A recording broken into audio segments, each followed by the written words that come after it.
Padre nuestro que estás en el santo cielo, santificado sea tu nombre, Señor, aquí y ahora. Gracias te damos por otra oportunidad para poder estar aquí reunidos en tu santo sábado, porque es la mayor bendición que podemos recibir como cristianos. Señor, ayúdanos a valorarlo y a esperarlo durante toda la semana como ese agua natural, ese agua pura que nos ayuda a seguir adelante. Ayúdanos a llenarnos de ti, porque solo eso es lo que nos puede llevar adelante y prepararnos para tu segunda venida. Ayúdanos a estar preparados y que este culto sea de bendición para muchos, bueno, para todos, Señor. Te lo pedimos todo en el nombre santo de Jesucristo y te pedimos perdón por nuestros pecados. Amén. Muy bien.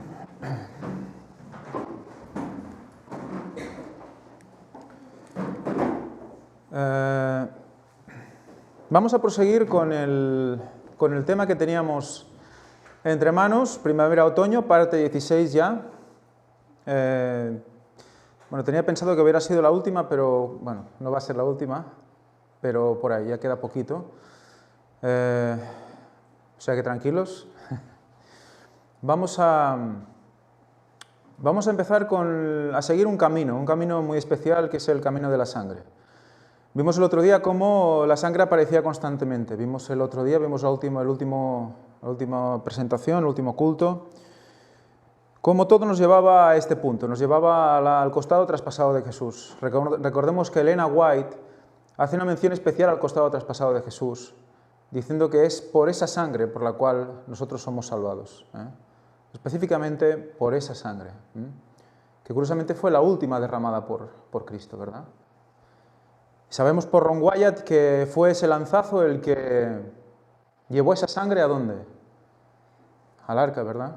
A la tapa del arca, que estaba justo 20 pies por debajo de Cristo. Fijaros que Elena White no sabía nada de lo de Ron Wyatt. En cambio, nos pone la vista, nos pone el ojo en el costado traspasado y en la sangre que sale del costado, que es la que nos salva.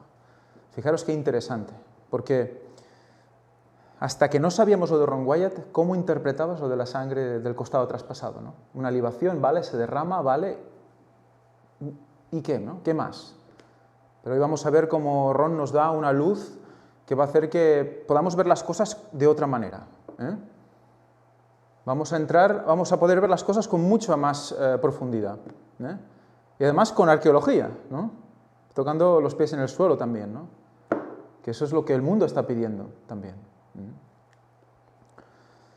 Muy bien, vamos a seguir recordando. Estamos en el sonido de voz de trompeta.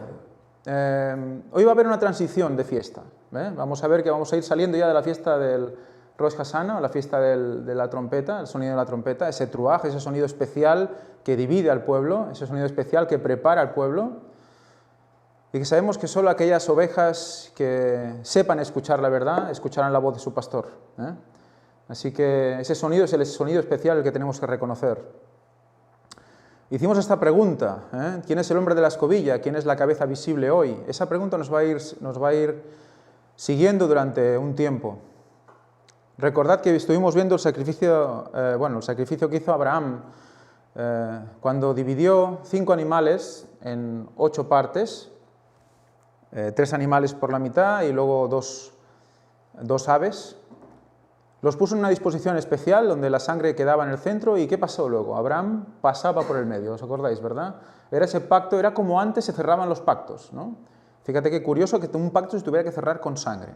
O sea, que todo eso ya venía por algo, ya estaba predisponiendo algo.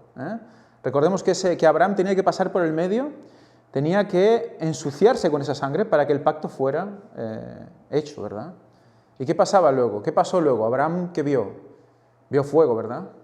Y vio una antorcha que pasaba por el medio también de las partes. Y vimos en la White que nos decía que esa antorcha que pasaba por el medio de las partes no era más que Jesús, era Dios, era el fuego de Dios.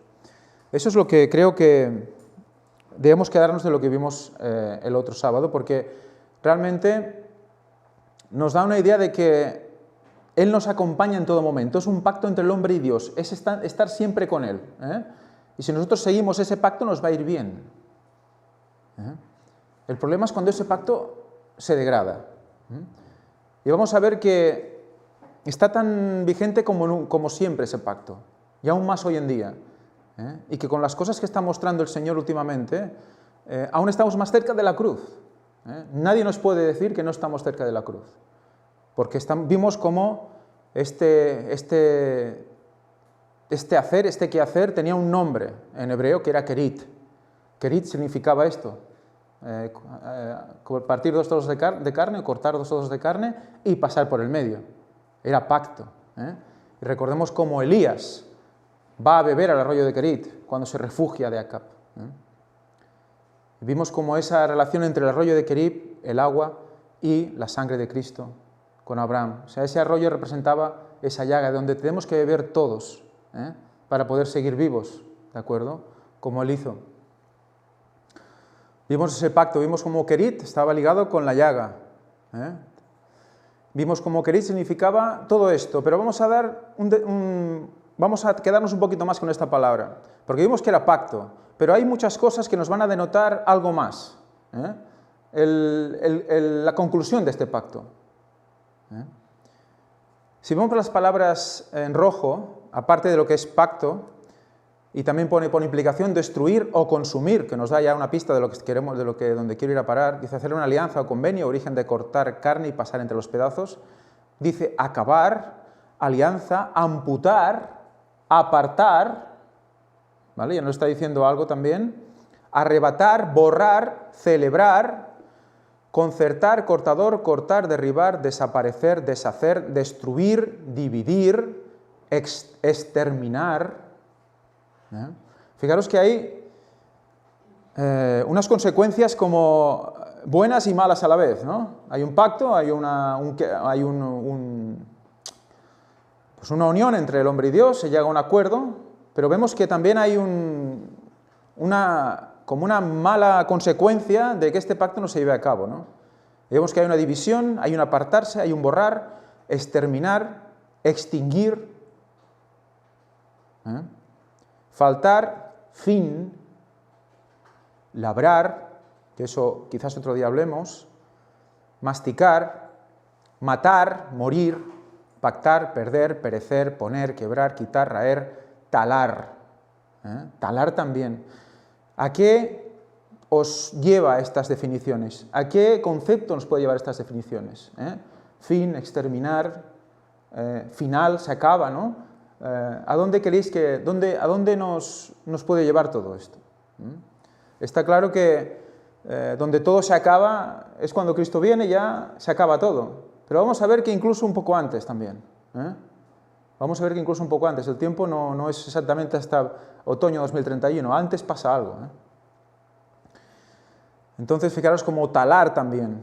Talar es, recordad, el hacha al pie del árbol. Lo vimos como el mismo Juan el Bautista hace esta expresión cuando habla cuando le está, digamos, cantando las 40, ¿no? Como se dice aquí, o cantando la caña, o exhortando a todos los que estaban escuchando a que hicieran lo correcto.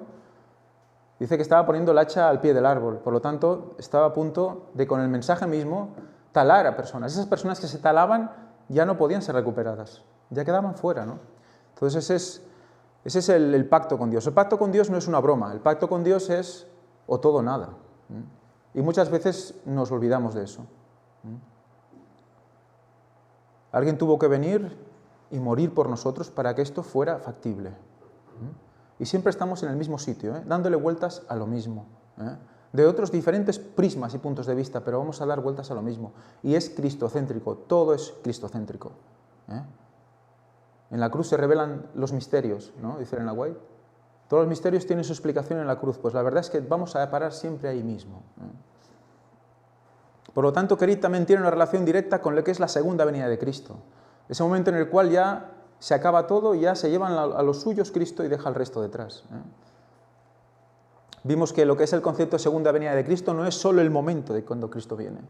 Vimos por cómo Elena White nos decía que también Cristo pisaría la tierra para juicio antes de que Él viniera también. Sabemos que hay un tercer Elías también que va a infundir va a ser la cabeza visible de Dios, por lo tanto, es la cabeza visible de Dios y por lo tanto ejecuta este juicio cuando predicamos, ¿no? Es un pueblo que sella, por lo tanto todo eso Nos tiene que hacer ver que no solo es la venida de Cristo ya cuando venga en 2031, sino que ya es la venida de Cristo. Ya para nosotros, porque estamos cerca, muy cerca. Y están pasando muchas cosas. Y se está acabando el tiempo, veremos qué tiempo. Apocalipsis 14, del 18 al 20, dice: y salió del altar otro ángel que tenía potestad sobre el fuego, y llamó a gran voz al que tenía la hoz afilada, diciendo: mete tu hoz afilada y vendime a los racimos de la vid de la tierra, porque sus uvas están maduras.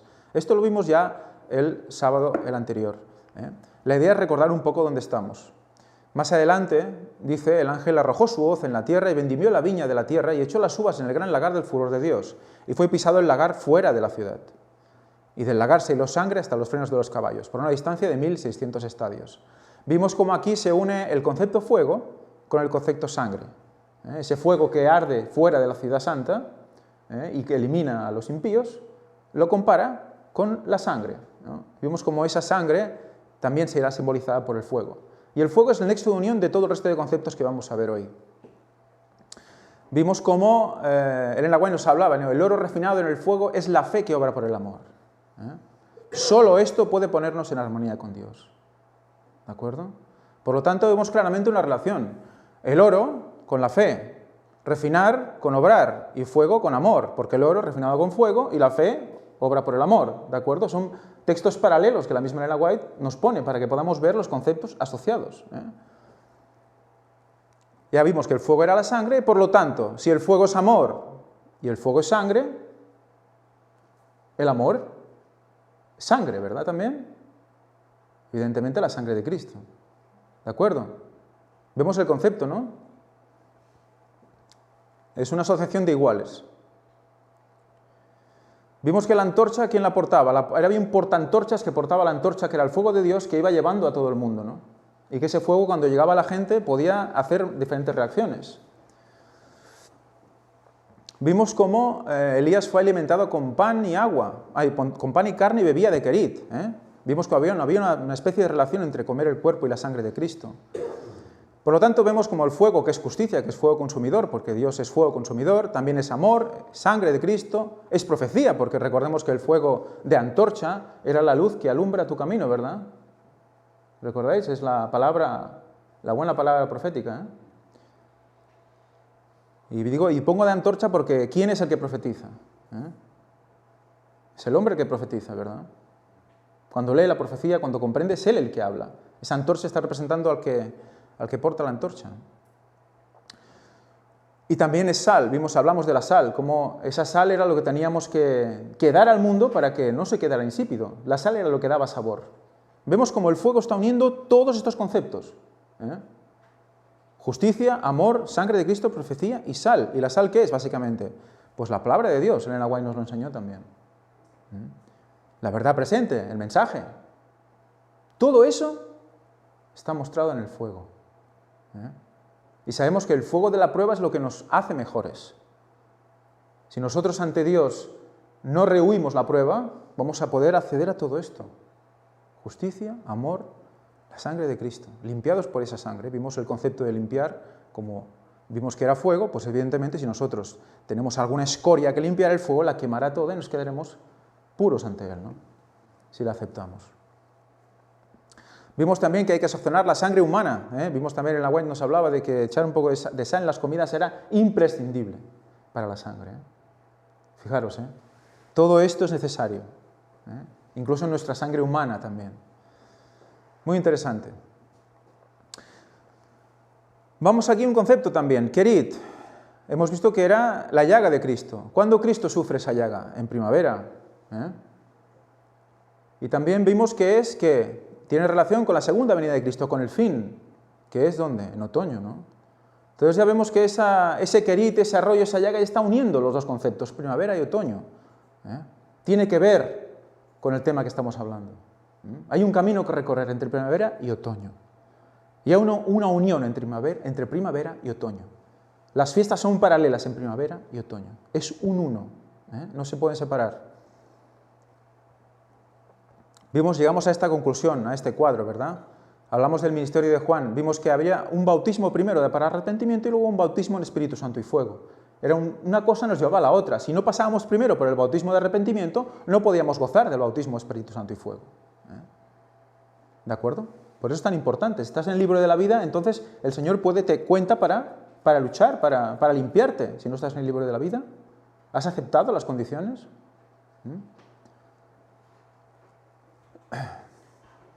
Se presenta Juan el Bautista, se presenta Cristo, el tercer Elías y la presentación pública de Cristo. También vamos a ver eso. Esto hoy no lo vamos a ver, pero más adelante veremos qué relación tiene con la primavera todo esto.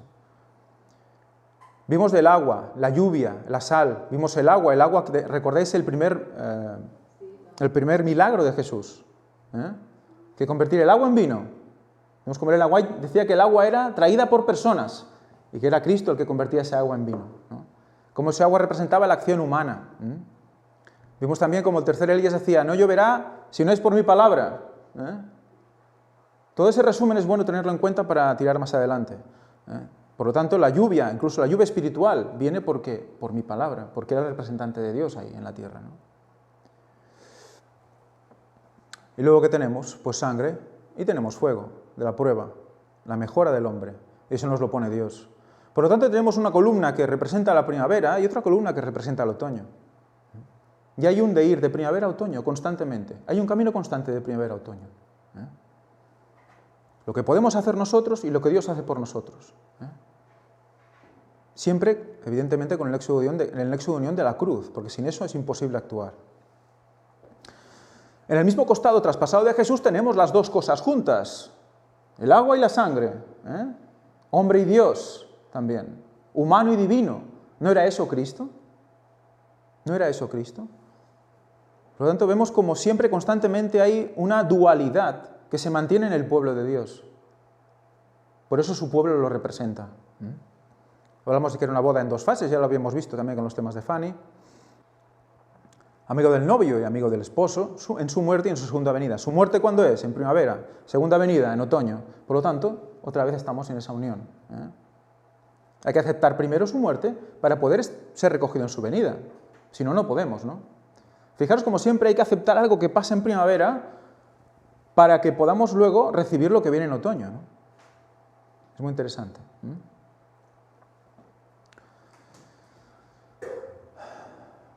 Aquí vemos un esquema en donde las fiestas de primavera, que son las tres fiestas de Pascua, fiesta de panes sin levadura y los primeros frutos, se dan en esos días más o menos entre esos días de primavera, a partir del 15 de Abib en adelante, hasta el 21, y hay 6 meses después, como una especie de repetición, a partir del 15 hasta el 22, que son las fiestas de tabernáculos. Pero también tenemos 2 fiestas anteriores, que es el Yom Kippur, el día de la expiación, y el Rosh Hashanah. Y en medio, tenemos una fiesta en medio que nos queda ahí, que hablaremos también, que es la fiesta de Pentecostés. Por lo tanto, tenemos 3 fiestas, una fiesta y 3 fiestas. ¿Ves qué concepto? 3-1-3. Fijaros, 31-13, 13-31. Depende de cómo lo veas, tenemos los 3 números ahí. 3-1-3. Y es un quiasmo. Empieza como acaba, con un centro único. Fijaros lo interesante, como la misma Biblia. Es realmente interesante, porque Dios actúa siempre igual, de la misma manera en todos lugares, ¿no?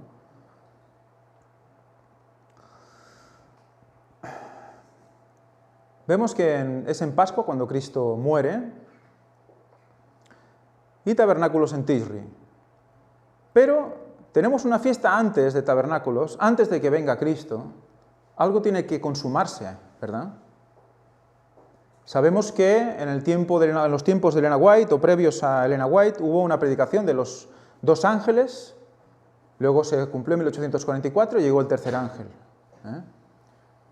con el tema de la marca de la bestia y demás. ¿Y eso qué estaba? Estaba diciendo que había empezado un juicio en el cielo, ¿verdad? El día de la expiación. Vemos que ahora, sabemos que el juicio empezó por los muertos en Cristo, por todos los muertos en Cristo que habían aceptado a Dios, desde Adán hasta nuestros días, ¿no? Y sabemos que ahora ya estamos en pleno juicio de los vivos. Por lo tanto, toca volver a levantar la trompeta, toca volver a avisar a la gente, porque es realmente algo muy serio. El juicio de los vivos ha empezado, y entonces, ¿qué pasa? Los que estén vivos escuchando el mensaje tienen que reaccionar lo antes posible. ¿Por qué? Porque estamos muy cerca de que se acabe el día de la expiación, de lo que representa el día de la expiación. que empezó en 1844 y acaba ¿cuándo? ¿Cuándo acaba el día de la expiación? Vamos a ir viendo.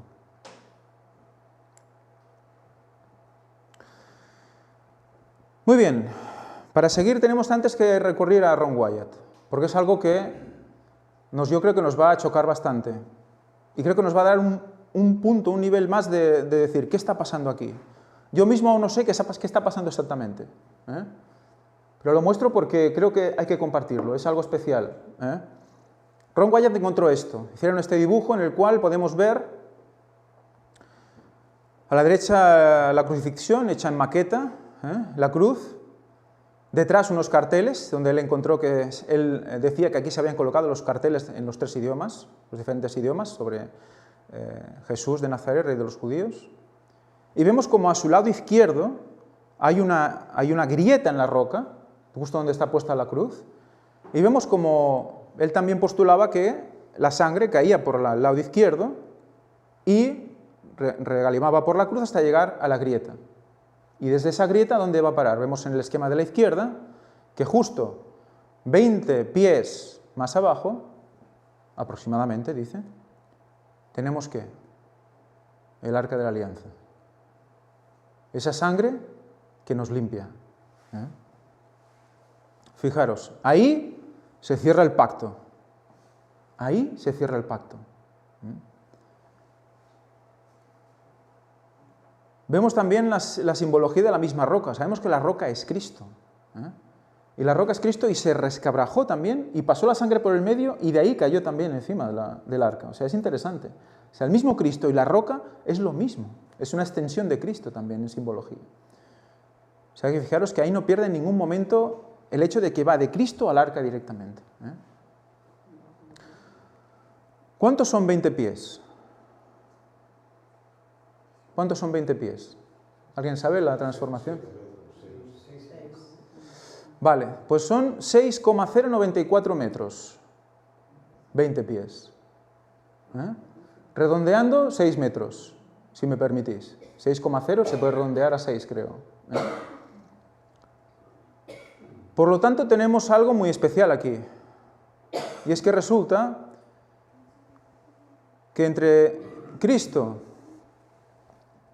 y el Yom Kippur hay unos 6 meses, ¿verdad? 6 meses. Y resulta que también tenemos los 6 metros de primavera a otoño, ¿eh? Fijaros cómo Ron Wyatt encontró algo que estaba plasmado en las fiestas. La unión de Pascua y Yom Kippur, la unión de primavera y otoño, es el camino de su sangre. Es toda su sangre. Realmente está unido por su sangre. ¿Y recorre qué? Recorre todo el tránsito de las fiestas, si os fijáis. ¿Y todas las fiestas en qué se basan? En sangre. Y en agua, porque antes de entrar tenían que lavarse todos, ¿eh? Por lo tanto, tenemos una simbología realmente espectacular, que yo creo, ostras, me gustaría que Ron pudiera ver esto, ¿eh? Y no sé si en el cielo se verá esto, pero es realmente interesante, es muy... Bueno, yo me quedé realmente tocado, que justo fueran 6 meses, 6 metros, ¿no? Si nosotros hacemos también este diagrama, es simplemente para ver que realmente todas las fiestas están impregnadas de la sangre de Cristo, ¿eh? Y vemos que es un camino que tenemos que recorrer nosotros también.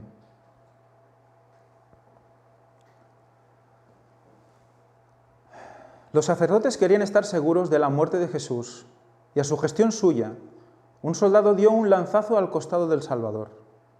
De la herida así hecha, fluyeron 2 copiosos y distintos raudales, uno de sangre, el otro de agua. Fijaros lo que está diciendo Elena White. No fue solo un raudal mezclado, sino claramente Juan vio sangre y agua. ¿Por qué vio claramente sangre y agua? Mira que Jesús estaba destrozado, estaba lleno de moratones, estaba de todos colores, ¿eh? y en cambio ve cómo sale sangre y agua de manera distinta y copiosa, o sea, copiosos y distintos. Por lo tanto, salieron dos raudales de agua, uno de sangre y otro de agua. Esto fue notado por todos los espectadores, y Juan anota el suceso muy definidamente. Dice: uno de los soldados le abrió el costado con una lanza, y luego salió sangre y agua. Y el que lo vio da testimonio, y su testimonio es verdadero, y él sabe que dice verdad, para que vosotros también creáis. Quiero que también hagamos mención, ya lo hicimos en las charlas o las conferencias sobre el costado traspasado de Jesús, pero la primera frase creo que es muy interesante. ¿Por qué se atraviesa el costado de Jesús? ¿Por qué es traspasado el costado de Jesús? ¿Es traspasado por qué? Porque lo piden los sacerdotes. Los fariseos le piden a los romanos que atraviesen el costado de Jesús, por si no está muerto. Se querían asegurar. Haciendo eso, ¿qué hacen? Haciendo eso, ¿qué hacen? Fijaros, es impresionante. O sea, es por las ganas de acabar con él que se abre la puerta a la salvación y a cerrar el pacto del resto, a que seamos limpios con su sangre. El Señor utiliza siempre lo que se va a hacer contra él para darle la vuelta y que sea bendición para el resto. Cuanto más grande se hace, mayor es la vuelta que le da y mayor es la bendición que recibimos. Es realmente increíble. Es como cuando, ¿a quién queréis? ¿A Cristo o a Barrabás? ¡A Barrabás! ¿No? Nunca olvidaré lo que mi hija me dijo una vez. Dice: papá, si hubieran elegido a Barrabás, si hubieran elegido a Cristo, no hubiera muerto por nosotros. Y me quedé flipado, ¿no? Además, mi hija no es que sea una persona que hable constantemente de Dios, ni mucho menos. Era más joven, pero eso me dejó realmente tocado. Digo, oye, pues es verdad, tienes razón. Otra cosa hubiera pasado, pero desde luego Cristo no hubiera muerto por nosotros, ¿no? Y si los judíos no hubieran traspasado el costado, no estaríamos hablando aquí ahora de esto. Es muy interesante. Por lo tanto, vemos como si damos patadas al aguijón al final, el Señor, mira, nos va a usar para hacer bien, pero vamos a perder. Vamos a estar perdidos para siempre. Vemos, por lo tanto, que hay dos raudales separados, pero pasa algo en el pie de la cruz. Al pie de la cruz había pues una especie de, como un receptáculo, que es donde la cruz se quedaba incrustada, y ahí se iba acumulando todo lo que iba cayendo de la cruz. Y la raja, la grieta, pasa justo al lado de ese punto. ¿Y ahí qué pasa? Se unen los dos raudales. Ahí cae agua y cae sangre. Y ahí se unen. Es realmente interesante cuando vemos toda la simbología que hemos visto del agua y la sangre. Del hombre y Dios. De lo que puede hacer el hombre y lo que puede hacer Dios por el hombre. Él mismo en su muerte estaba diciendo eso. Os hago partícipes de mi naturaleza. Y porque yo os doy mi sangre, por eso podéis estar conmigo y hacer lo que yo os digo. No por vuestros propios méritos. Y cuando cae la sangre y se une con el agua en la pie de la cruz, es ese punto, es cuando esa sangre y ese agua fluyen con más facilidad ¿hacia dónde? Hacia el arca, que está debajo, 6 metros debajo. Por lo tanto, tenemos un camino que recorremos con él hasta llegar ¿a dónde? Porque tenemos un camino libre a través del velo, que es su carne. ¿Hacia dónde? Hacia el lugar santísimo, a través del velo, a través de su carne. Por lo tanto, ¿hacia dónde? Hacia el trono de Dios, que es donde está Él ahora también. Fijaros cómo nos lleva con su sangre hasta el trono de Dios. Por lo tanto, el hecho de que la sangre llegue y cumpla el pacto como Cordero de Dios, también representa el hecho de llegar al cielo y estar ante Él, y estar ante Cristo. Por lo tanto, recogernos y llevarnos ante Él también.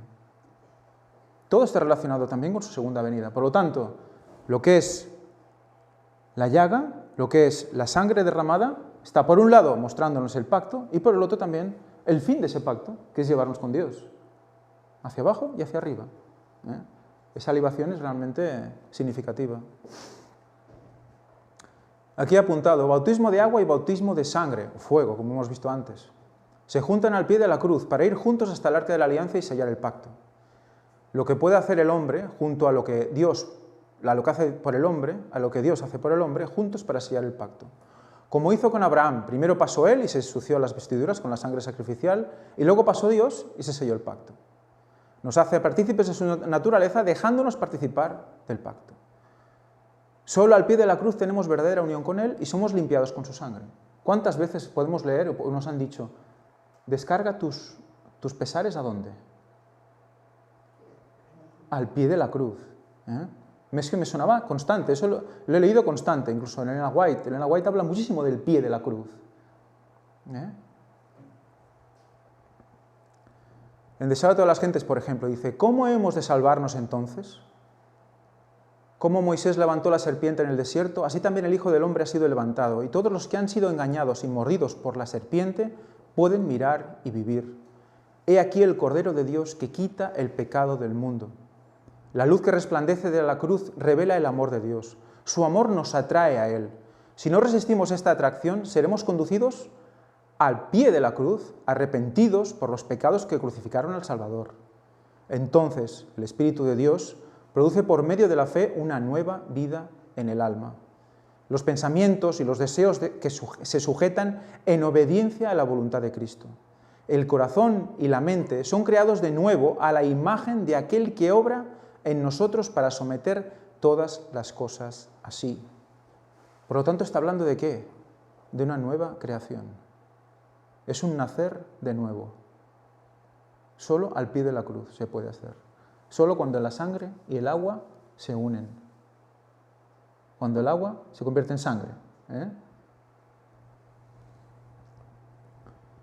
Entonces la ley de Dios queda escrita en la mente y el corazón y podemos decir con Cristo, el hacer tu voluntad, Dios mío, me ha agradado.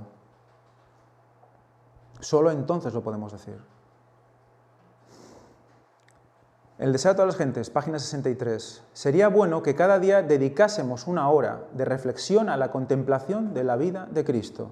Esto lo hemos oído muchísimas veces, ¿verdad? Y decimos, ostras, ¿una hora de reflexión a esto? ¿Cada día? Y dices, ¿cómo? ¿Por qué? ¿De qué manera podemos hacer esto? Muy bien, pues resulta que los temas nos están llevando a eso. El Señor nos quiere tanto, nos ama tanto, que dirige todo a eso. Por lo tanto, si tú estás en la verdad presente, solo vas a llegar a la cruz y a su llaga, a la cruz y a su llaga, a la cruz y a la sangre y a la sangre. ¿Y qué pasó alrededor de eso? Una pasión también, ¿no? Que dice aquí. Deberíamos tomarla punto por punto y dejar que la imaginación se posesione de cada escena, especialmente de las finales. Especialmente de las finales. Y eso es lo que estamos haciendo. Sin querer queriendo, lo estamos haciendo. Y mientras nos espaciemos así en su gran sacrificio por nosotros, nuestra confianza en Él será más constante. ¿De qué hablamos la semana pasada? Víctor dio un culto, ¿verdad? ¿De qué habló? De la confianza. ¿Que era la base de qué? Para estar tocados, pero no hundidos. Debemos confiar. Fijaros en qué se basa la confianza. ¿Cómo vas a tener más confianza y más constancia en esta confianza? Si le damos vueltas ¿a qué? A su vida, pero especialmente ¿a qué? A lo que pasó cerca de la cruz.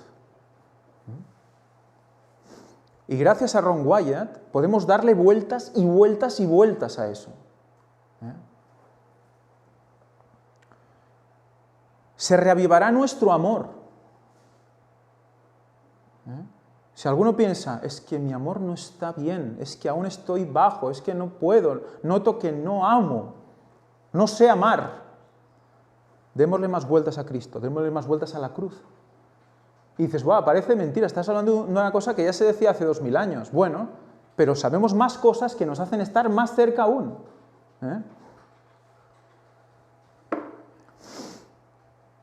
Y quedaremos más imbuidos de su espíritu. del Espíritu Santo. Por lo tanto, tenemos salvación a cambio de esto, de estar simplemente contemplando, como decía Luis en la escuela sabática. Hay que contemplar la cruz para ser, ¿qué? Imitadores. Y fijaros, ¿esto tiene que ver tanto con el tercer Elías? ¿Tiene que ver tanto con el tiempo del fin? Por supuesto. No es solo predicar Cristo viene en 2031, no es solo eso. El pueblo se tiene que preparar hasta el fondo. ¿Y a dónde nos lleva la primavera? ¿A dónde nos lleva el estudio del camino primavera-otoño? Pues que primero hay que correr un camino personal. Y no vale conformarse con saber según qué cosas. Si no hay confianza real, no podemos tirar adelante. Si queremos ser salvos al fin, debemos aprender la lección de penitencia y humillación al pie de la cruz. Al pie de la cruz. Como obreros por Cristo, Testimonios para los Ministros 214, debemos proclamar al mundo, de pie frente a la cruz del Calvario: He aquí el Cordero de Dios que quita el pecado del mundo. Hemos de proclamar el mensaje del tercer ángel con nuestras voces humanas y ha de ir al mundo con poder y gloria. ¿De qué está hablando aquí, entonces? ¿Cuál es el mensaje que llega al mundo con poder y gran gloria? El cuarto ángel. Fijaros cómo nos está diciendo que de pie frente a la cruz del Calvario es como proclamaremos ese mensaje, el cuarto ángel, el cuarto mensaje angélico. Fijaros lo que está diciendo, mirando a la cruz. O sea, que miraremos como Juan estuvo. ¿Quién era Juan? ¿Cómo se le llama? El amigo amado, ¿no? El hijo amado, el discípulo amado.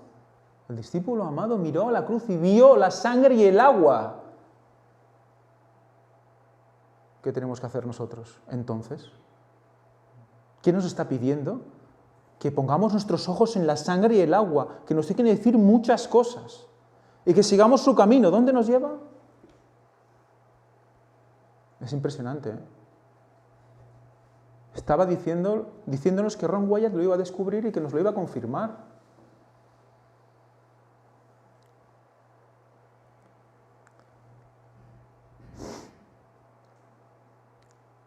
Mateo 3:11, palabras de Juan el Bautista. Yo a la verdad os bautizo en agua para arrepentimiento. Esto ya lo leímos la última vez, pero lo recordamos.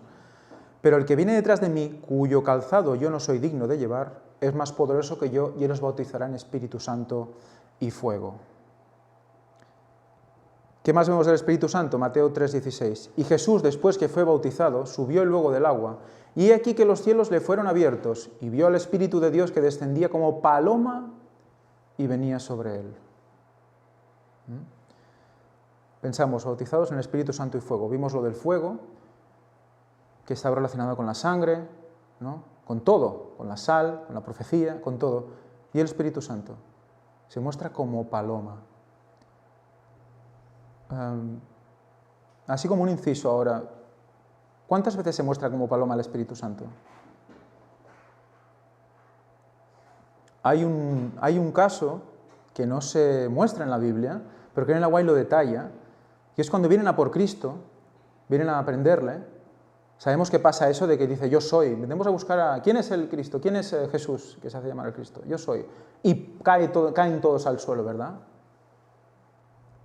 Pues dice que en ese momento un ángel muy poderoso se ha puesto delante, y la luz que brilla de ese ángel genera una sombra en Cristo como de paloma. Fijaros qué interesante, ¿eh? Siempre muestra esa forma el Espíritu Santo. Una especie como de paloma, como de pájaro abierto, ¿no? Como paloma. O sea que estaba el ángel, el Espíritu Santo, Cristo. Impresionante. Entonces cayeron. Y quedaba la imprenta de Cristo ante él, la imprenta del Espíritu Santo ante él. Entonces, ¿el Espíritu Santo y Cristo son lo mismo? Son cosas diferentes, son personas diferentes. ¿de acuerdo? ¿Qué es el espíritu descarnado que se ha puesto delante y ha hecho una sombra sobre él? No tiene ningún tipo de sentido. Estas cosas, si realmente leemos en Ellen White, nos tienen que quitar de dudas ya, de la naturaleza del Espíritu Santo, de Cristo, etc., ¿no? Pero bueno, acabado el inciso, vamos a ver qué significa paloma. Paloma en hebreo es yoná, probablemente de lo mismo que H396, paloma, aparentemente por el calor de su apareamiento. Vosotros habéis visto siempre, supongo que os habéis dado cuenta, las palomas y los palomos, ¿no? No sé si es en primavera o es todo el año, que cuando se encuentra el palomo siempre va detrás ahí, ¿no? Intentando aparearse con la paloma, ¿no? Fijaros cómo ya su nombre ya define esa actitud del palomo, ¿no? Vimos que esa unión con Cristo estaba también simbolizada por esa relación sexual entre hombre y mujer, matrimonial, ¿no? Que hemos visto esta mañana, hablamos del matrimonio, ¿no? Por lo tanto, fijaros cómo el Espíritu Santo tiene esa connotación.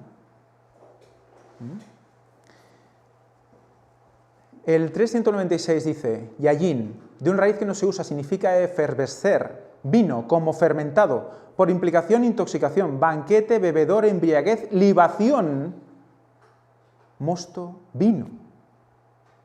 O sea, paloma viene de vino, pero no solo eso, sino libación. ¿Qué es libación? Libación es dejar caer el líquido y que toque contra el suelo. ¿Por qué en los rituales había tantas libaciones? ¿Por qué era tan importante? Tenía que caer esa sangre. Fijaros que el Espíritu Santo entonces tiene que ver con esa sangre que cae del costado y es echada al suelo y cae al arca. Todo da vueltas alrededor de lo mismo. Por lo tanto, si negamos el Espíritu Santo, le ponemos una personalidad que no tiene, ¿qué estamos haciendo? También estamos cortando la sangre, estamos haciendo así como esas litografías o esas pinturas que hay católicas, que María está poniendo la mano en la llaga de Cristo para que la sangre no llegue, no sé, coge la sangre como si fuera, ¡ay, pobrecito, que le cae la sangre! Y se la guarda. ¿Qué hace haciendo eso? Eso lo mostramos en las conferencias sobre el costado traspasado de Cristo. Pues está impidiendo que la sangre cierre el pacto, ¿verdad? Está impidiendo que sea realmente el Mesías que muere por nosotros. Está echando por el suelo en esa pintura el final sacrificio de Cristo, ¿no? Entonces, eso es lo que está haciendo el que niega al Espíritu Santo como tal. Está negando a Cristo mismo, su sangre, su limpieza.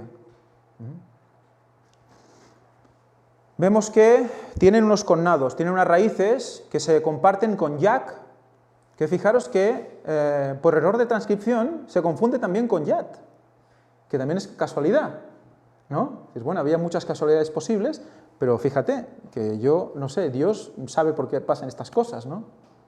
Resulta que por error de transcripción se confunde con H3027, que es yat, que le hemos visto muchas veces, que es costado traspasado de Jesús, entre otras cosas, ¿no?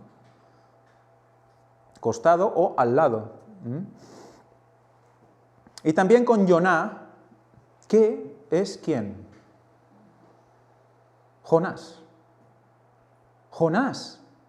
¡Guau! Yo cuando vi Yoná ya, el nombre de la paloma, digo, ya, esto tiene pinta de Jonás, ¿no? Y luego cuando ves la raíz, evidentemente se escribe igual, Yoná es Jonás. ¿Recordáis unas palabras de Cristo al respecto? De Jonás. ¿Qué dice de Jonás? Cuando le demandan señal, ¿no? ¿Qué pasa? Pero Jonás va a un sitio, ¿verdad? Jonás va a Nínive. Después es expulsado del vientre de la ballena, va a Nínive. Y ahí predica durante, ¿cuánto? 3 días dice que tarda, ¿no? En recorrer toda la ciudad. Y Nínive resulta que comparte raíz con Nisan. ¿Y Nisan qué es? Primavera. Es el primer mes de primavera, el primer mes del año, es el primer mes del año hebreo. O sea que paloma o Espíritu Santo Está relacionado con libación, primavera, predicar. Era el ultimátum, ¿eh? O sea, él cuando fue Jonás, cuando le envía a Cristo a Jonás, Cristo, Jehová, cuando le envía a Jehová a Jonás, lo envía porque ya es un ultimátum para decirles, mira, tenéis que cambiar, y ¿qué pasa? Los mandatarios pues toman el mensaje y rápidamente hacen que el pueblo cambie, ¿no? Y rápidamente toman manos en el asunto y ¡pam! Luego, más adelante, vuelven a caer. Pero de momento hacen caso, ¿no? Era un mensaje, un ultimátum, tenían que hacer caso a Jonás. Aunque Jonás, bueno, tenía sus historias, ¿no? Él respondió y les dijo, Mateo 12, del 39 y 41, esta generación mala y adúltera demanda una señal, pero no le será dada otra señal que la señal del profeta Jonás. Los hombres de Nínive se levantarán en el juicio con esta generación y la condenarán, porque ellos se arrepintieron por la predicación de Jonás. ¿A quién estaba representando Jonás aquí? En primavera. ¿A quién estaba representando? Era el Espíritu Santo. Estaba llevando el Espíritu Santo a esas personas. ¿A quién representaba Jonás? ¿Quién predicó en primavera el Evangelio del arrepentimiento? Juan el Bautista. Fijaros, y en cambio él... Bueno, seguimos leyendo. Porque ellos se arrepintieron por la predicación de Jonás. Y he aquí más que Jonás en este lugar.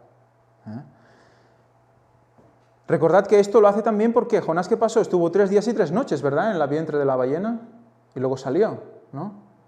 Y esa era la señal también para reconocer que su tiempo de muerte y resurrección. Pero había algo más.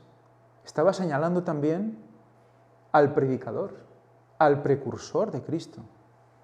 Fijaros si había señal en el profeta Jonás.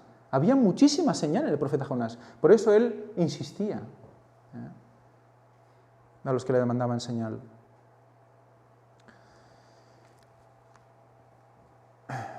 Por lo tanto, si está emulando a Juan el Bautista, que era el segundo Elías, nos hace pensar que algo tiene que ver también con el tercer Elías y con Elías en sí mismo. El trabajo ese, el trabajo de predicar y el tema de la primavera. ¿Qué tiene que ver la primavera? Constantemente la primavera. Evidentemente, esa libación, cuando se da en primavera, lo hemos visto. Por eso todo va alrededor de esa primavera. La primavera sabéis también que es cuando todo florece, ¿no? Todo se vuelve de color verde, todo es como más optimista, ¿no? Algunos pueden decir, bueno, hay más alergias, bueno, sí. Pero en general tenemos como un resurgir, hay mejor humor, hay otra manera de ver las cosas, es una renovación, ¿no? Todo vuelve a empezar. Pues ese es el sentimiento, ese es, digamos, más que el sentimiento, es lo que debemos recibir cuando el mensaje nos llega, ¿no? Cuando... Sí, es verdad, dice aquí Víctor que aquí hay un refrán que dice la primavera la sangre altera. Y mira, relacionado con la sangre, pues muy interesante. Sazona la sangre, ¿no? Muy interesante, muy bien. Pues seguimos.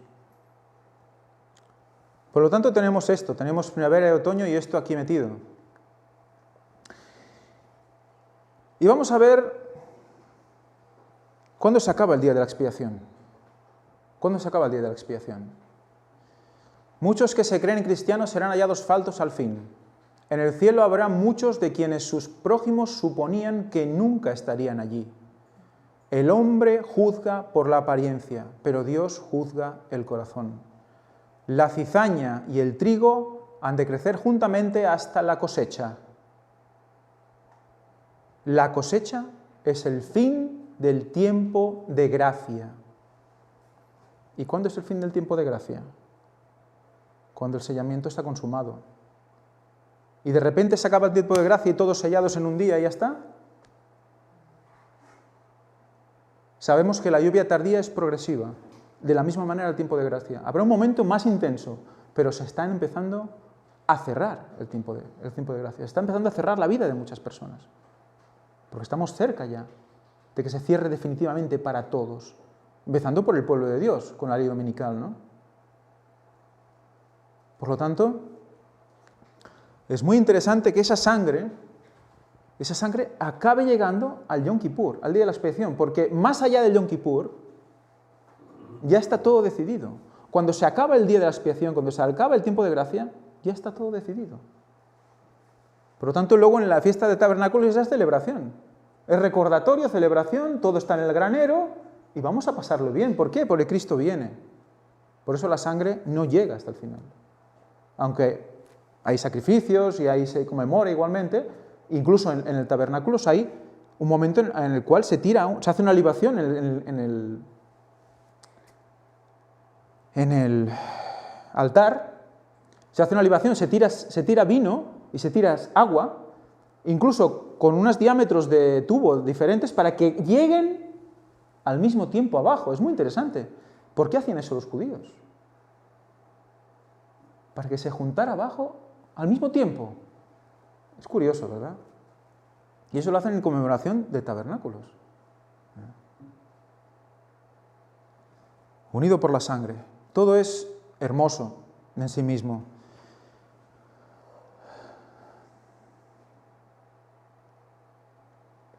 Hechos de los Apóstoles, página 45, dice lo siguiente. Fijémonos porque ahora vamos a introducir, no vamos a hablar del todo, pero vamos a introducir el tema de Pentecostés. Porque está muy ligado con el tiempo de gracia y el fin del tiempo de gracia. Vamos a ver por qué. Es cierto que en el tiempo del fin, cuando la obra de Dios en la tierra esté por terminar, los fervientes esfuerzos realizados por los consagrados creyentes bajo la dirección del Espíritu Santo irán acompañados por manifestaciones especiales del favor divino. Bajo la figura de la lluvia temprana y tardía que cae en los países orientales al tiempo de la siembra y la cosecha, los profetas hebreos predijeron el derramamiento de la gracia espiritual en una medida extraordinaria sobre la Iglesia de Dios. Temprana y tardía. ¿Cuándo caía la lluvia temprana? ¿Cuándo caía? En otoño. Y la tardía, en primavera. ¿De acuerdo? Justo antes de empezar a recoger los frutos. El derramamiento del Espíritu en los días de los apóstoles fue el comienzo de la lluvia temprana. Yo he puesto otoño entre paréntesis y en verde porque no está en el texto. Lo pongo para que tengamos un poco una asociación de ideas, ¿de acuerdo? No quiere decir que la lluvia fuera en otoño, evidentemente fue en primavera, en Pentecostés. Pero hay una representación porque sabemos que la lluvia temprana, real, física, se da en otoño. Y gloriosos fueron los resultados. Hasta el fin del tiempo, la presencia del Espíritu ha de morar con la Iglesia fiel. Por lo tanto, dice que comienza a derramarse la lluvia temprana. No se acaba de derramar del todo. Sigue. ¿Por qué? Porque la lluvia temprana, ¿qué era? Que Cristo ha resucitado, ¿no? Ha muerto y ha resucitado, el Mesías aún sigue vigente. Eso no podemos quitarlo de la explicación de la mención. De hecho, cuando predicamos solo podemos llegar a eso. Aún no se ha acabado esa lluvia temprana. Seguirá hasta el final. Dice, pero acerca del fin de la siega de la tierra, se promete una concesión especial de gracia espiritual. Fijaros que dice, el fin de la siega de la tierra. Quiere decir que hay un principio de la siega de la tierra. Fijaros, cuando pasa esto ya ha empezado la siega de la tierra. ¿Lo veis, no? La manera de hablar nos muestra que ya hay un proceso de siega que se está llevando. Pero al fin de la siega de la tierra, se promete una concesión especial de gracia espiritual para preparar a la Iglesia para la venida del Hijo del Hombre. Este derramamiento del Espíritu se compara con la caída de la lluvia tardía, que aquí he puesto entre paréntesis el concepto de primavera. Y en procura de este poder adicional, los cristianos han de elevar sus peticiones al Señor de la mies en la sazón tardía. Fijaros, en la fiesta de Pentecostés, que cuando ellos reciben esa lluvia del Espíritu Santo, se unen los dos conceptos, el concepto de lluvia temprana y el de tardía, en una misma fiesta. Lo que pasó entonces volverá a pasar al final. Y recordemos que esa que está en el centro, la 3-1-3, es la fiesta que está justo en el centro. Y es la que como que está representando el revivir de los dos pueblos, del antiguo, del nuevo, del viejo y el nuevo, del que era entonces y del que es ahora. ¿Y por qué lo hace así? Pues evidentemente porque una cosa no niega a la otra. Es el mismo concepto, es el mismo espíritu el que moverá a los dos pueblos, en épocas diferentes. Y en procura de este poder adicional, Los cristianos han de elevar sus peticiones al Señor de la mies en la sazón tardía, hemos leído, Zacarías 10:1. En respuesta, Jehová hará relámpagos y os dará lluvia abundante. Hará descender sobre vosotros lluvia temprana y tardía, Joel 2:23. Fijaros en el orden, temprana y tardía. Pero a menos que los miembros de la Iglesia de Dios hoy tengan una relación viva con la fuente de todo crecimiento espiritual, no estarán listos para el tiempo de la siega. Recordemos, arriba dice el fin de la siega. Por lo tanto, nos traemos listos ¿para qué? En su tiempo, cuando habla Elena White, para el principio de la siega. A menos que mantengan, ¿qué?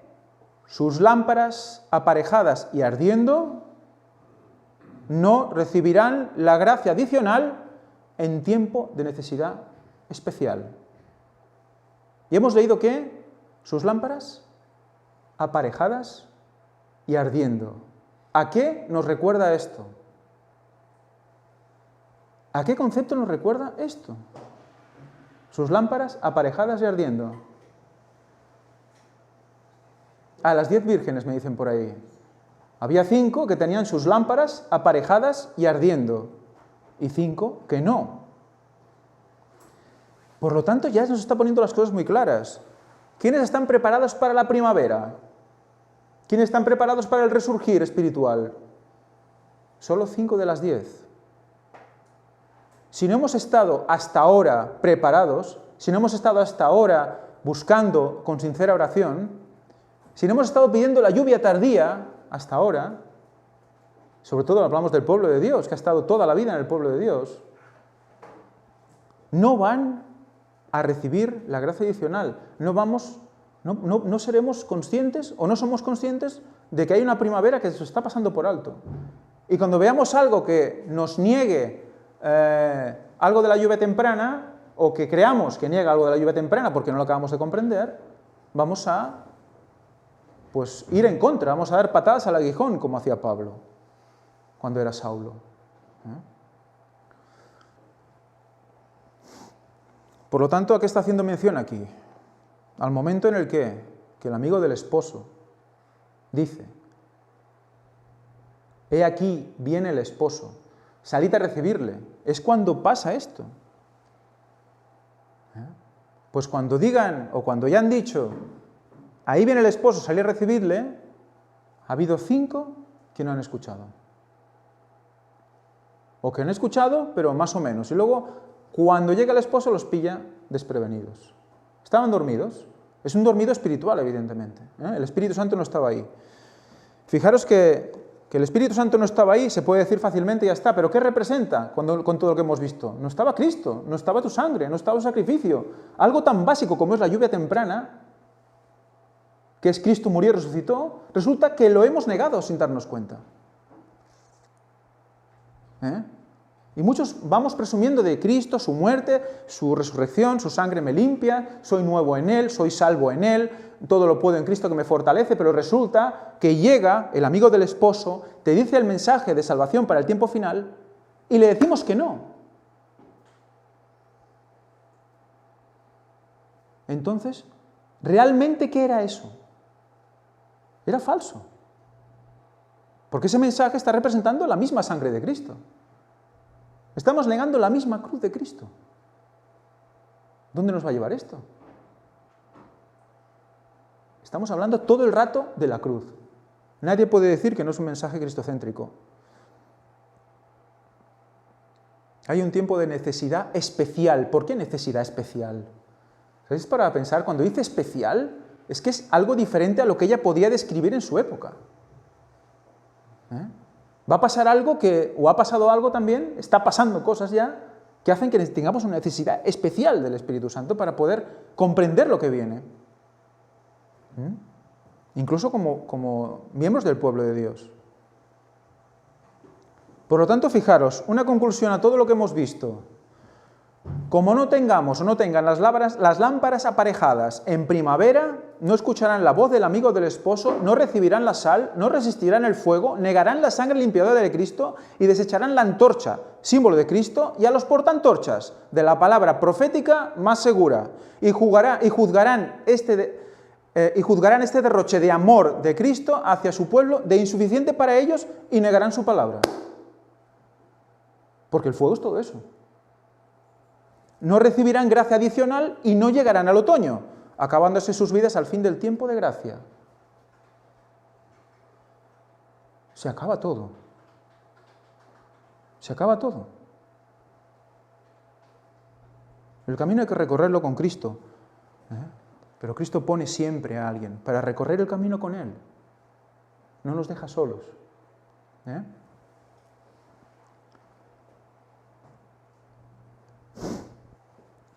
Porque también Cristo padeció una sola vez por los pecados. 1 de Pedro 3, 18 al 22. Muy interesante este texto bíblico, me gustaría que lo leyéramos con atención, porque está diciendo algo que confirma lo que ya habíamos visto hasta ahora, ¿no? Y pone algún tema más, algún dato más interesante.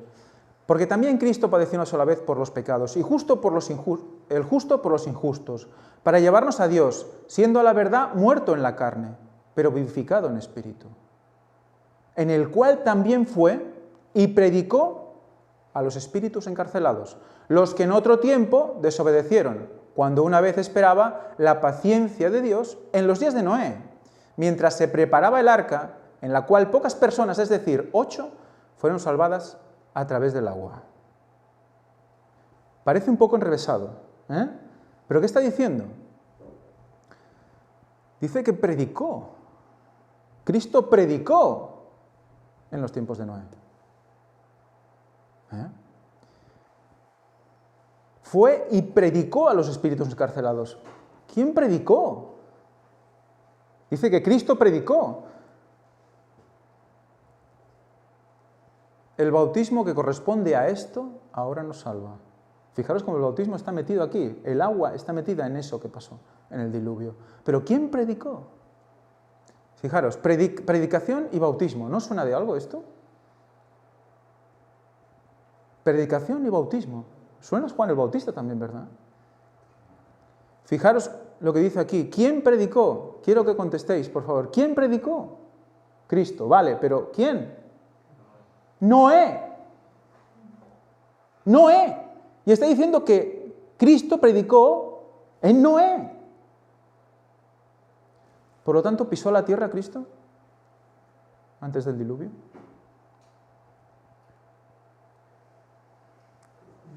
Bueno, dice Elena White que también Cristo pisará la tierra para juicio antes de su venida. ¿En quién?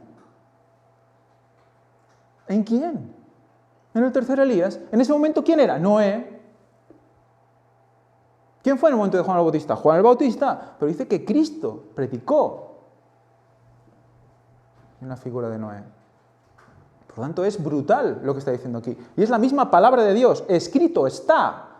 Para aquellos que dicen que no decimos escrito está. Escrito está que Cristo camina en la persona de alguien en la tierra. Y es su cabeza visible. Escrito está. Mientras se preparaba el arca, dice 8 personas. Dice, y el bautismo que corresponde a esto, ahora nos salva. El bautismo que corresponde a esto, ahora nos salva. Está hablando de esa predicación previa a un juicio. Es un bautismo. También es bautismo de Espíritu Santo y fuego.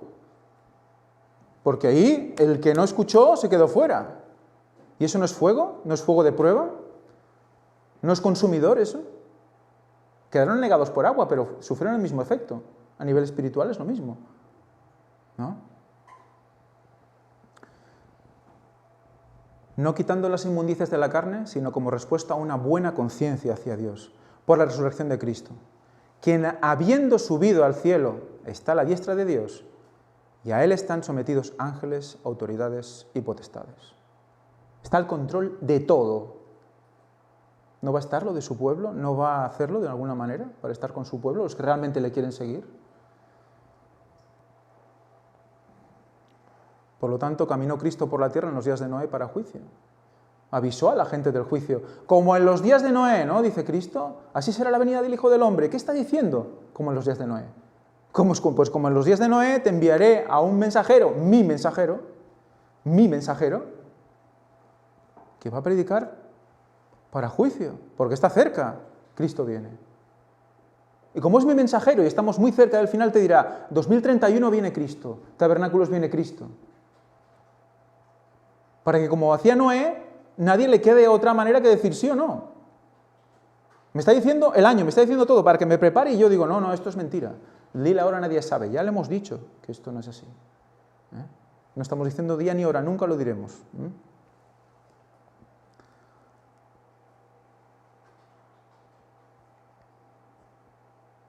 Fijaros, al respecto de esas 8 personas, muy interesante el 8, algunas veces hemos hablado, ¿no? Pues volviendo a lo que hizo Abraham. Abraham cogió 5 animales, 3 bóvidos, que no sé si ahora serían, no sé si eran becerros o no recuerdo ahora cuáles eran, de 4 patas, y 2 aves. Y con ello hizo 8 trozos. Es muy interesante, bueno, ahora lo veremos, ¿no? Pero claro, 5, ¿qué vimos que era el 5? 5 era ¿qué? La acción del hombre, ¿no? La acción del hombre, pero con Dios, o sea, llevado por Dios. O sea, Dios le dice a Abraham, haz esto, ¿no? Pues vamos a sellar un pacto. Pero lo convierte en 8 trozos. Porque las aves no las parte por la mitad. ¿Lo visteis, no? Es curioso, ¿verdad?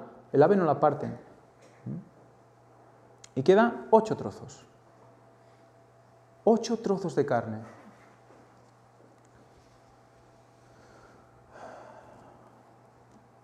Sabiendo lo que significa Kerit, sabiendo lo que hemos visto que nos lleva la sangre al costado traspasado de Jesús, donde hay sangre y agua, ¿qué pasó en tiempos de Noé?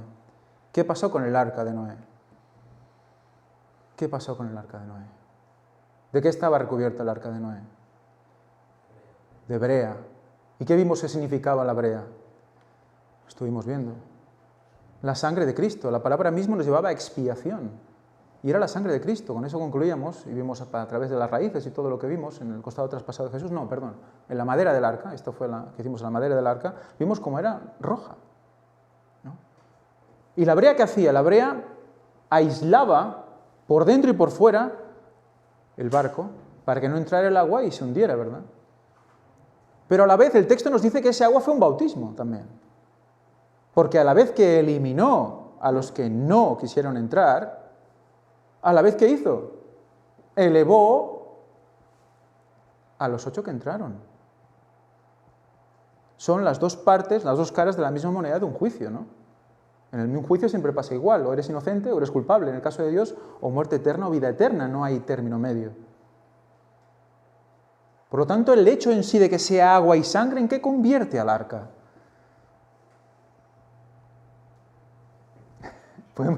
Puedes decir cosas, no pasa nada. La salvación en Cristo. ¿Y de dónde sale agua y sangre? De Cristo. De su costado traspasado. Mirad el arca. ¿Qué forma tiene?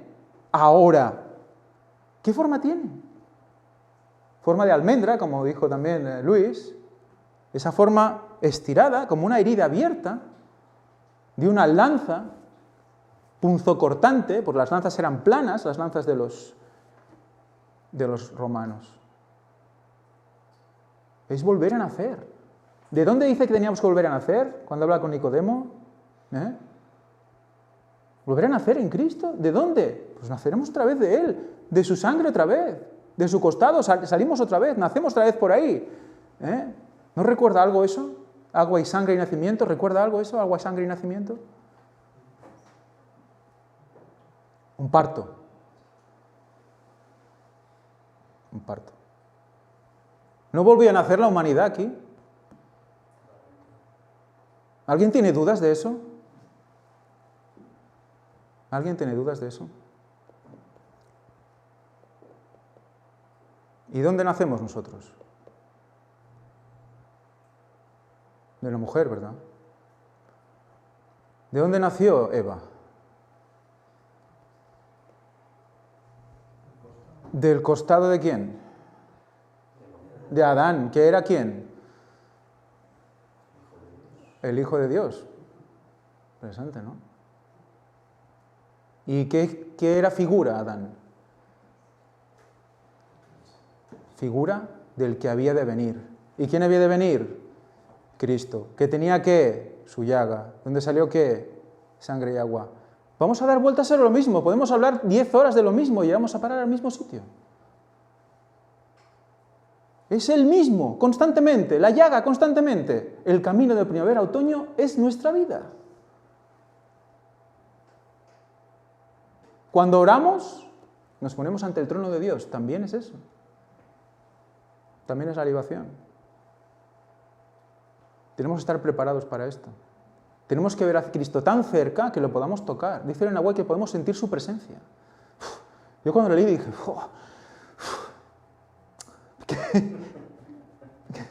tengo ganas de sentir eso, ¿no? Claro, sentir su presencia es una bendición. Solo sentimos las bendiciones, ¿eh? La fe no la sentimos. La fe se vive y se sufre incluso, pero sentimos las bendiciones. Bueno, y las maldiciones también. No hacemos lo que no tenemos que hacer, ¿eh? Fijaros, Eva sale del costado de Adán y nosotros salimos de Eva. En un parto. Y todo el mundo sabe por dónde nacemos.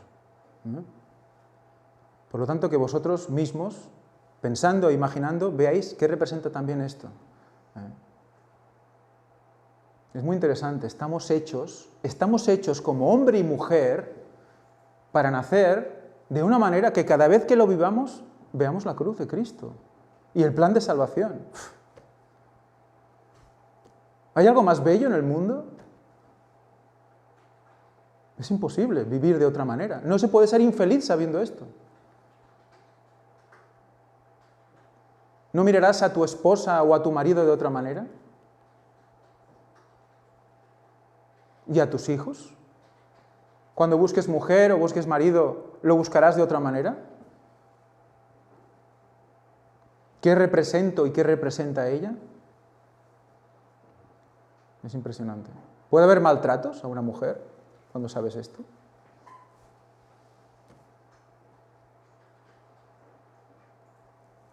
Si esto no es transformador, ¿qué puede serlo?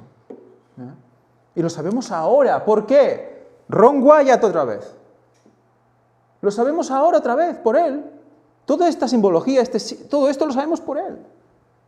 Nos lo ha puesto aquí en bandeja. Es brutal. Y la misma arca que representa a Cristo también está perforada por su lado, como podéis ver en la imagen. Todo es un mundo dentro de otro mundo, dentro de otro mundo, y así hasta la eternidad. Todo es Cristo. Todo es Cristo.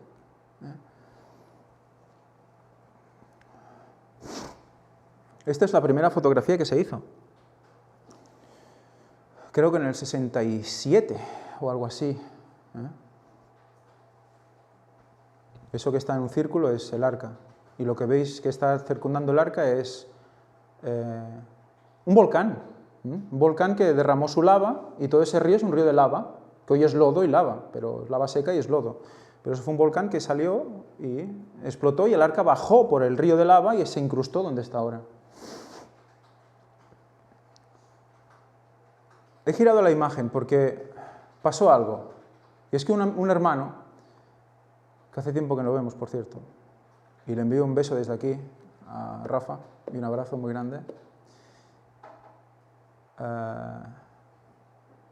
Un día yo pasé esta foto al grupo, la giró y dijo, ¿no veis nada? Digo, hombre, no veo nada. Y la verdad es que no vi nada, hasta que no me lo dijo, no me lo vi nada. Pero bueno, lo quiero pasar porque es muy interesante, porque todo es demasiado coincidente como para dejarlo pasar por alto. Me dice, ¿no habéis visto la cabeza? Digo, ¿la cabeza? ¿Qué cabeza? Y la verdad es que sí, cuando yo luego lo vi bien, digo, oye, pues sí que es verdad que hay algo ahí. Parece un perfil con barba y pelo y una corona y los ojos y el pómulo y la nariz perfecta, hebrea, bonita. Y digo, esto es impresionante. Lo volví a mirar y cada vez que lo miro yo es que flipo, porque ¿no veis incluso que está en posición? Si me puedo enfocar la cámara un momento, por favor, Fanny. Enfócame un momento.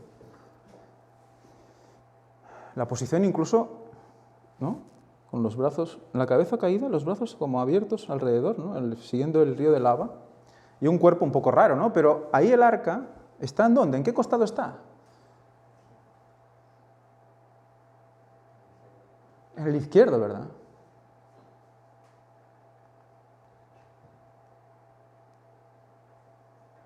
Me quedé muy en silencio, así como ahora, cada vez que lo veo me quedo como muy en silencio diciendo...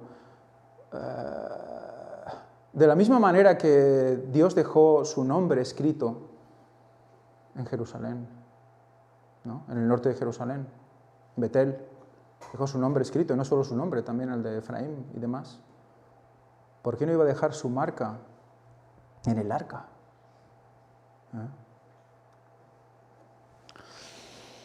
Bueno, sabiendo que su costado es el que nos salva, está representado aquí. Es como la cruz y su costado. Y estamos nosotros caminando por dentro de ese arca. Bueno, por dentro no, por encima, ¿no? Pero por dentro de ese círculo, de esa vaina que parece... Es muy interesante, que hayamos podido pisar ese punto. Muy bien. Bueno, pues ya acabando, he dejado aquí un esquema grande, ¿vale? Pero lo iremos desglosando más adelante.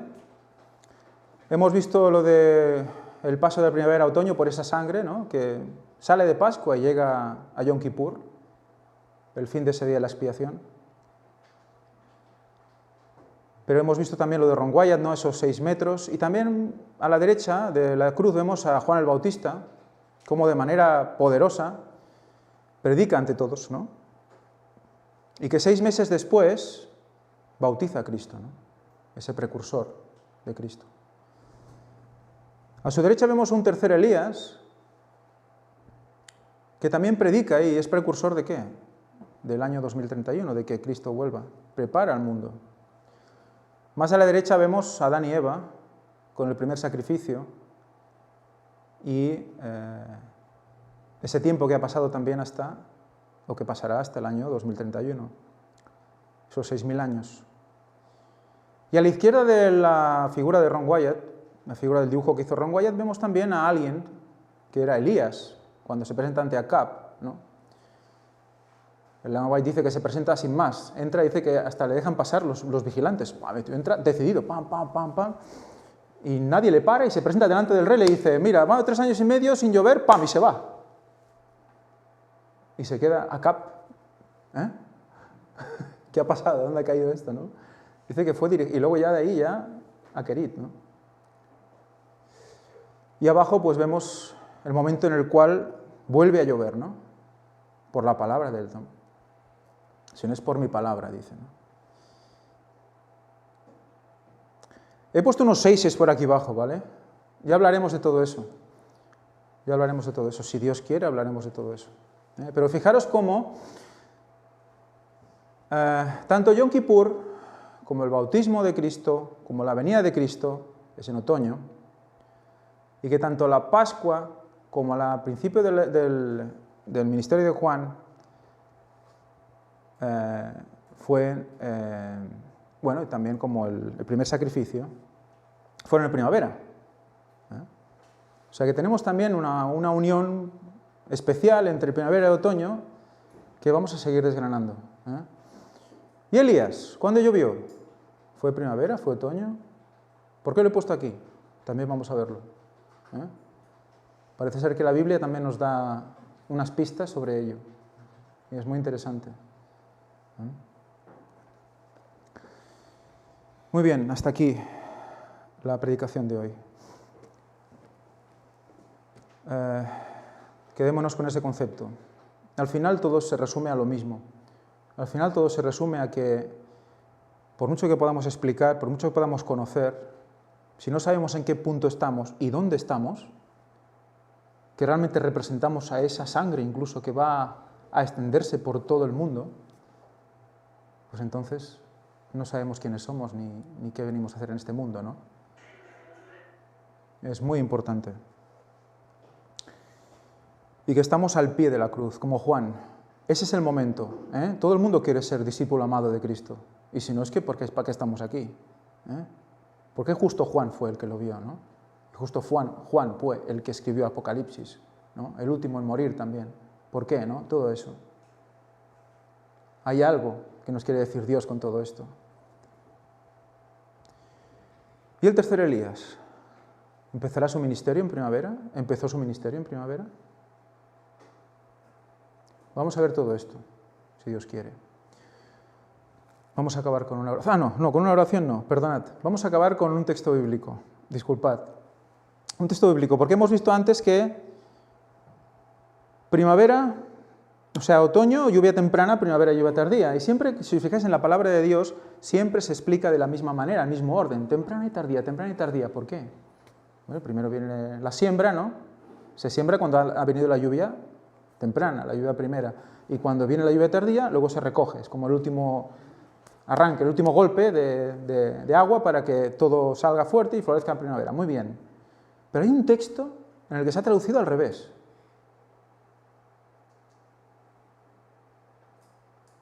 Y yo siempre me ha comido la cabeza, aquí Víctor lo sabe y algunos que también le envié emails, ¿por qué lo traducen al revés? Incluso estuvimos comiéndonos la cabeza, ¿por qué traducir? Está mal traducido. ¿Por qué lo traducen al revés? Hay dos traducciones. Os invito a leerlo conmigo porque vais a ver, si cada uno tiene una Biblia diferente, la del 60 dice una cosa, la del 77 dice otra, el 95 dice otra. Bueno, solo hay dos, pero puede ir variando. Entonces, si alguien tiene una diferente a la que yo voy a leer aquí, me gustaría que lo dijera. Vamos a leer Oseas 6, del 1 al 3. Si a alguien no le suena estos versículos, es que no se ha visto nada de lo que presentamos o no nos sigue habitualmente. Vamos allí. Dice, venid y volvamos a Jehová, porque Él ha desgarrado y Él nos curará. Él hirió y Él nos vendará. Nos dará vida después de 2 días. En el tercer día nos levantará y viviremos delante de Él. Y conoceremos y proseguiremos en conocer a Jehová, como el alba está fijada su salida, y vendrá a nosotros como la lluvia de primavera que riega la tierra.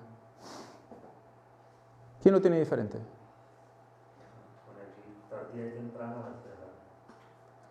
Vale. ¿Podéis leerlo, por favor, esa última parte? ¿Alguien con micro? ¿Alguien que tenga micro, que funcione? Que lea la versión, que debe ser la del 60, quizás, esa versión.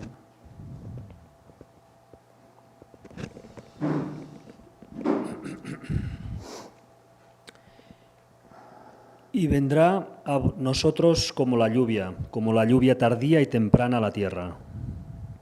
Fijaros, los 2 versículos anteriores nos ponen en situación de que al tercer día nos resucitará y nos levantaremos con Él. Ya estuvimos estudiando 1000 veces ya cómo eso se refería, aparte del tercer día, la resurrección, se refería a que cuando nosotros nos levantaremos con Él, que ¿cuándo será? Cuando Él vuelva. Por lo tanto, ¿qué marcaba? El momento de su muerte, 2000 años después, al tercer milenio, resucitamos. ¿Y qué decíamos? Primavera, 2000 años más, primavera, viene Cristo. ¿Cuántas veces? Víctor, ¿cuántas veces? Y es emocionante verlo ahora porque realmente yo cuando me enteré que era al revés, cuando comprendí que era al revés, que era en otoño, lo pasé mal. Pero gracias a Dios, pues lo aceptas y se abren muchísimas puertas más, ¿no? Y ahora cuando lees estos textos, las 2 traducciones, es igual, las dos interpretaciones. La mía que dice, como lluvia de primavera que riega la tierra. ¿Qué lluvia es de primavera que riega la tierra? ¿Dónde está? ¿Cuál de esas es? ¿Qué estamos viendo en el esquema? ¿Es Elías? No, es Cristo. Cristo ya murió, por lo tanto, Juan el Bautista ya pasó. ¿Tercer Elías? ¿Tercer Elías? lluvia de primavera que riega la tierra. Es lo que nos estaba diciendo el versículo. Estaba indicándonos que no podíamos ir directamente a Cristo, teníamos que pasar primero por la primavera. Primero Elías, primero el tercer Elías. ¿Por qué? Porque si no, no estamos cerca de Cristo. Es la cabeza visible. Si no decimos sí a Cristo, ¿cómo vamos a ir al cielo? ¿Cómo vamos a recibir a Cristo cuando venga y nos lleve? ¿Cómo lo vamos a hacer si hemos negado a sus profetas, a sus representantes? ¿Cómo? Y si vemos la versión traducida en el 60, dice como lluvia tardía y temprana que riega la tierra. Al revés que todo el resto de la Biblia. ¿Por qué? ¿Qué es tardía? ¿Cuál es la lluvia tardía? Primavera. Primero. O sea que no niega la otra traducción tampoco, ¿eh? Tardía y temprana. ¿Cuál es la temprana? Otoño. De primavera a otoño. ¿Por qué Ángel se ha obstinado en este título tan pesado de primavera a otoño? ¿Por qué constantemente estamos en primavera a otoño? Oseas 6:3. La sangre nos une con Cristo. ¿A través de quién? Del tercer Elías. Punto. ¿Escrito está o no escrito está? Escrito está. Escrito está. Tardía y temprana. Pascua. También, También podemos ver eso. Pascua, tabernáculos. Lo vemos, ¿no? Tardía, primavera. Otoño, temprana. Pascua, tabernáculos. Muerte de Cristo, venida de Cristo. Lo estaba diciendo y no lo veíamos.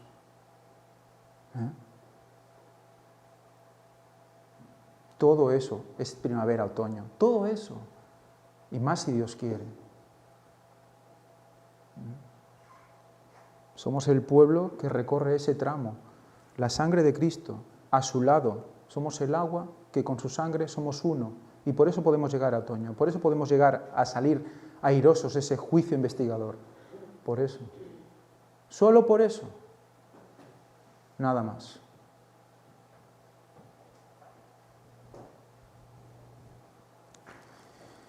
Ellen White, Deseo de todas las gentes, página 634. Con la áurea cadena de su amor incomparable, Cristo nos ha vinculado al trono de Dios, escribió Ellen White. Con su áurea cadena de su amor incomparable, hemos dicho sangre, amor, ¿no? Oro, fe. Está en la misma tesitura constantemente. Dice, una áurea cadena que une ¿quién? Cristo nos ha vinculado con el trono de Dios, tú. Cristo con el trono de Dios. ¿Qué está diciendo? Está describiendo el esquema, está describiendo el camino a recorrer.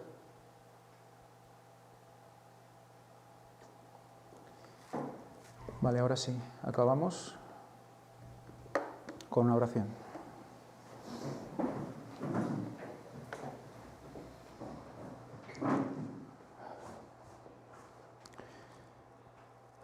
Padre nuestro que estás en el santo cielo, santificado sea tu nombre, Señor. Gracias, solo te podemos dar gracias porque a pesar de ser pues nada, pues tú con nosotros quieres hacer obra. Nos llamas constantemente. Ayúdanos a responderte, a no quedar totalmente eclipsados por el mundo. Ayúdanos a ser humildes ante ti, a tener la fe necesaria, la fe de Cristo, y así obtener esa confianza preciosa que tenemos al ver tu cruz.